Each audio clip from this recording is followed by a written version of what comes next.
Hi everyone, আশা করি তোমরা সকলে ভালো আছো এবং গুচ্ছে বি ইউনিটের পরীক্ষা অনেক ভালো দিয়েছো। তো এখন পরীক্ষা দেওয়ার পর তোমাদের সবার মাথায় যে একটা চিন্তা কাজ করে, সেই চিন্তাটা হলো কাটমার্ক কত হবে, কেননা কাটমার্কটার উপরই তোমাদের চান্স হবে কিনা এই বিষয়টা নির্ভর করে। তো এবারের গুচ্ছ বি ইউনিটের কাটমার্ক 53 বা 53 হবে কিনা এই বিষয়টি নিয়েই আমরা মূলত একটু আলোচনা করব। দেখো, এবারের জিএসটি গুচ্ছভর্তি 19টি বিশ্ববিদ্যালয়ের 2024-25 শিক্ষাবর্ষের স্নাতক সম্মান প্রথম বর্ষের বি ইউনিটের ভর্তি পরীক্ষা শেষ হয়েছে আজ শুক্রবার 2রা মে বেলা 11টা থেকে 12টা পর্যন্ত 21টি বিশ্ববিদ্যালয়ে একযোগে অনুষ্ঠিত হয়েছে এই পরীক্ষা।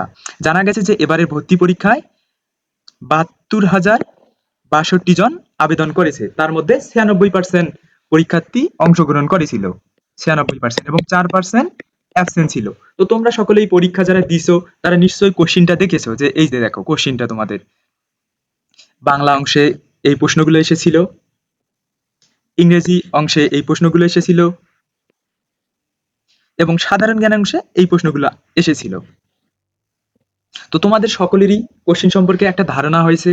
তো কোশ্চিনটা এবার মোটামুটি একটা স্ট্যান্ডার্ড ধরনের কোশ্চিন হয়েছে, তাই যে কাটমার্ক, সে কাটমার্কটা একটা স্ট্যান্ডার্ড ধরনের কাটমার্কই হবে আশা করা যায়। কাটমার্কটা কি 53 হবে কিনা, তো কাটমার্কটা 53 না হলে 53-র আশেপাশেই হতে পারে, সম্ভাবনা আছে যে 53 +- 2 হতে পারে কাটমার্কটা, অর্থাৎ 51 বা এইদিকে 50 পর্যন্ত হতে পারে, আবার এইদিকে সর্বোচ্চ বেশি হলে তোমার 55 বা 56-র দিকে কাটমার্কটা আসতে পারে।